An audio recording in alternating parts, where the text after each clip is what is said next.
everyone. Welcome back to episode 10 of When Life Gets Strange. Today, we're going to be talking about taking back responsibility for how you feel. So, I have seen this topic coming up a lot recently in my coaching and on Facebook groups as I'm working with others, and they're just giving away their feelings to their spouses, to their children's, to their in-laws. And so I just felt like this was a topic that we needed to talk about, taking back the responsibility for how you feel, or just taking responsibility for it. All of your joy and all of your frustration, your pain, your overwhelm, all of it, we create it with our thoughts 100% of the time. No one can really hurt our feelings because we do it with our thinking. It's all in our thoughts. I don't know why we don't teach this in school. Imagine how much better off our children would be if they knew that they could control how they feel with their thoughts. Like, mind blowing, right? My son, he had been gone on his mission for 2 years. And during that time, I really found life coaching and I started learning these tools a lot and implementing them and teaching them to my children. And I think one of the biggest compliments that he gave me is that his younger siblings, especially his sisters, are going to have such an easier time as a young adult moving out on their own because they've learned these tools. They've learned that they get to control how they feel, and it's giving them so much power. Now, it doesn't mean that we do it all the time. So back to emotional adulthood. It's super easy to believe that the things outside of us control how we feel: the traffic, the weather, our spouse's work schedule, our work schedule, the deployments, the duty stations we live at, our children, things that our spouses says or does, things with our friends, other drivers. The list could go on, right? But that's totally not true. We are creating our feelings with our thoughts. And that's great news because that means we get to take that responsibility back. We get to choose. We get to think, how do we want to show up in this situation? What do we want to feel? And we can control all of it. Now, that doesn't mean that there aren't times that we're going to want to be sad or annoyed or frustrated. I know when I ask my children to do something and they don't get it done, it's okay if I'm a little bit frustrated, but I don't have to allow that frustration to lead to anger. I can choose, how do I want to show up? Maybe I want to get curious. Hey, why didn't you get that done? The other great thing about that is that means we're not responsible for how other people feel. They are in charge of that. We get to give them that. That means we can say, I'm so sorry you're upset, and we can mean it. We don't have to take on the fact that they're upset. Now, some of you might be asking, so does that mean that I can just be rude and say any rude thing that pops into my head? Well, no, because is that the kind of person you want to be? Or you might ask, well, I shouldn't teach my children to be kind or that they can hurt other people's feelings. And that's not what I'm saying. You show up as a kind, loving, non-judgmental person because that's the kind of person that you want to be. You teach your children to be kind and to say kind things to others because that's the kind of parent you want to be. That's the kind of children you want to raise. However, at the same time, we want to teach them that just because somebody says something mean to them or they don't get the grade on the paper that they wanted or in school, that doesn't have to mean anything about them. That's just a circumstance. And they can choose to think and feel about it however they want. And they might want to be disappointed they didn't get the grade they got. They might want to be sad that their friend said something to them. And all of that is perfectly okay. So while this concept of emotional adulthood, it's really easy to understand, right?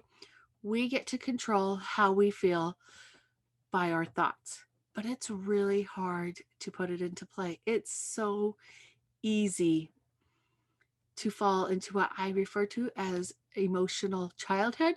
And that's where we tend to believe that the circumstance is what's controlling our feelings and not our thoughts. So, what I'm going to do is I'm going to give you some examples from my personal life and that of my clients, what I've seen in different Facebook groups. I'm just going to go through this with you so that you can see what's going on. So, we're military spouses. we get assigned where we're going to live, and we get a duty station. So my family, we got assigned to Fort Drum. And it was kind of cool to move up here, but now we've been here for 5 years. And I am so ready to move. And we're not scheduled to move this summer. And according to my husband, we're not going to move. He has about 2.5 years to retirement, and he thinks we're just going to stay here. So, emotional childhood kind of looks like this. It's not fair. We don't have any choice in this. I'm so sick and tired of the cold. And I get mad at my husband, like, why? Why did you put in for high school stabilization? Why do we have to stay here? Why do you have to tell the Army you're going to retire in a couple of years? Why don't you wait till after they move us and then tell them? And can you see how I'm blaming him? I'm blaming choices that he made, that we made together as a couple, like giving our kids high school stabilization. We got to stay here. My kids, my boys have started and graduated high school in the same school. And that's pretty amazing. Now, emotional adulthood would look like, I don't love the cold. That's okay. I don't have to love the cold. And I can still choose how I want to show up. I can find the things that I love about being here at Fort Drum. I have some amazing friends, and not just other military spouses. I have amazing friends in the community. The schools here, I love them. I love the schools that my children are in, that my girls are in. My youngest boy is graduating this year.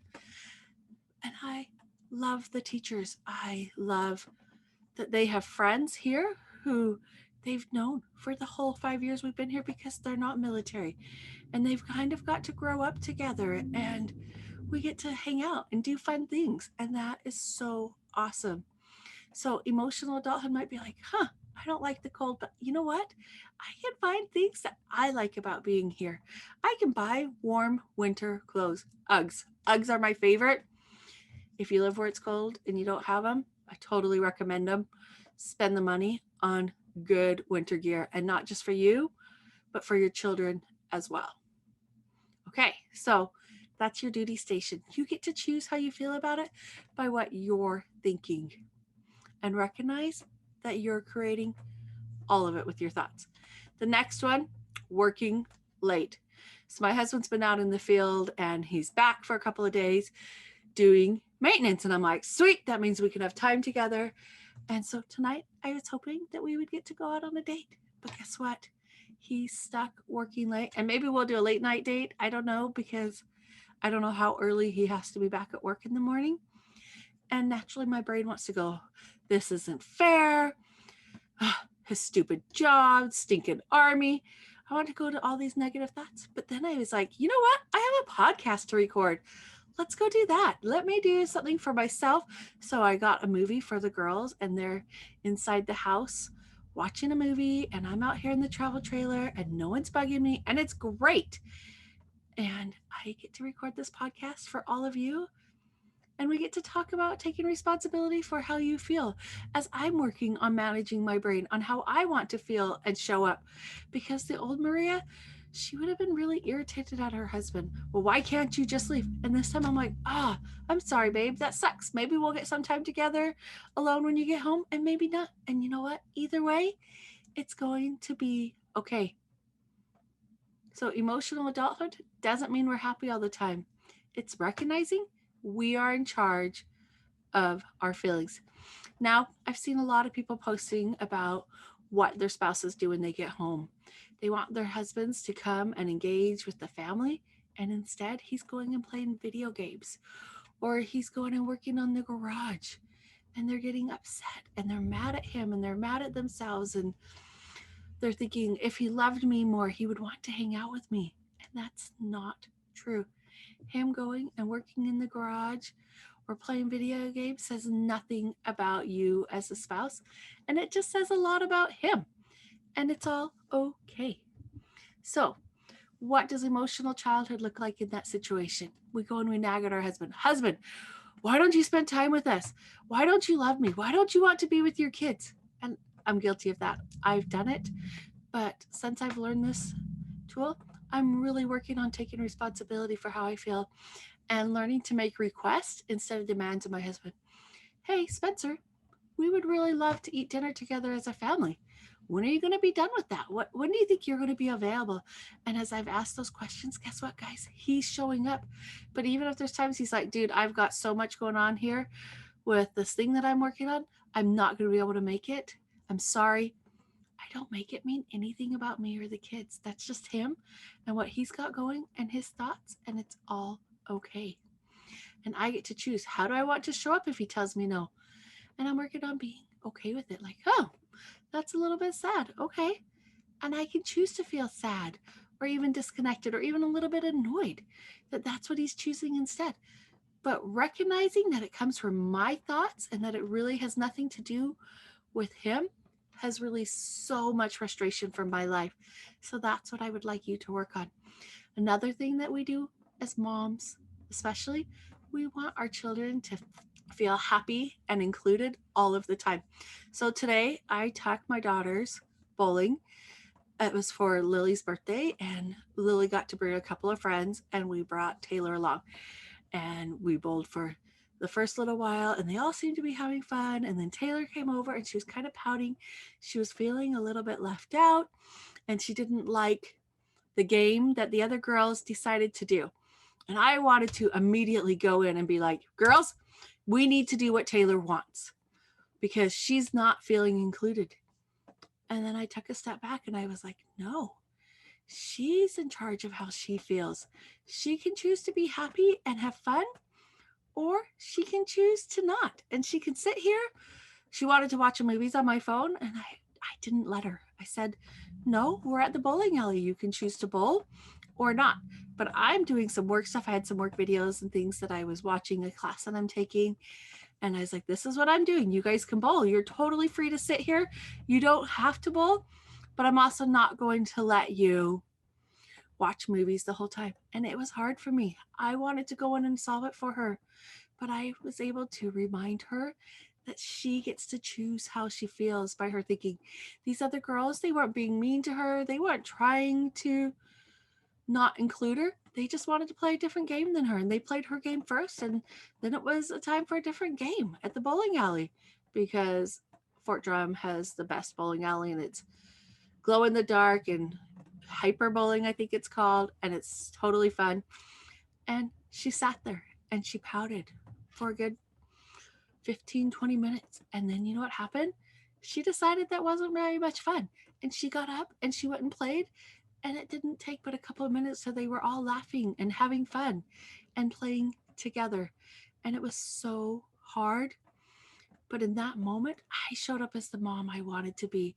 I let her take ownership for her feelings and her emotions.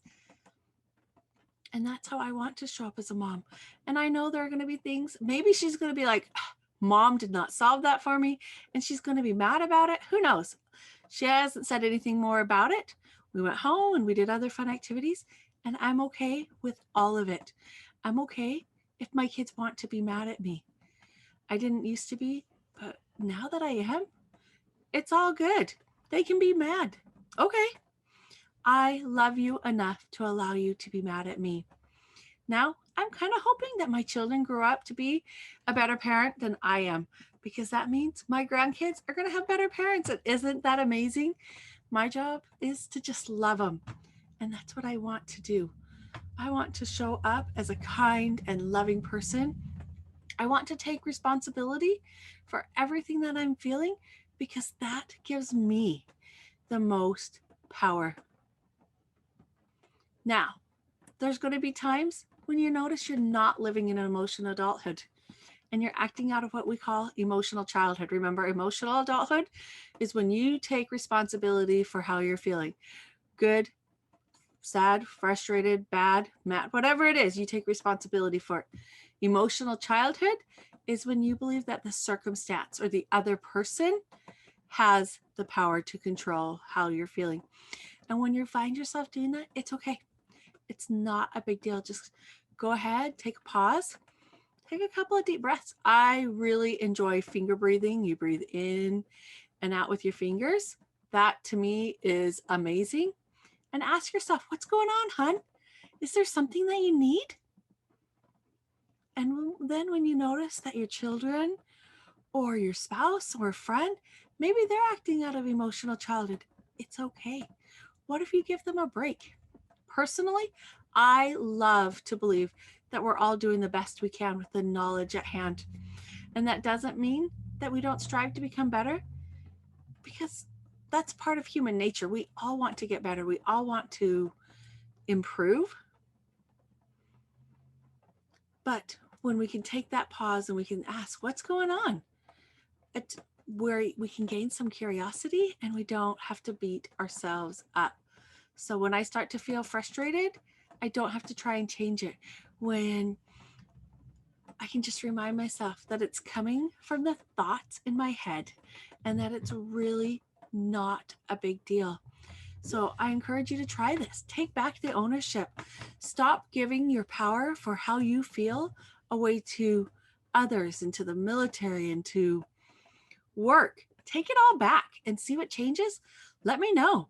Thank you so much for being here today.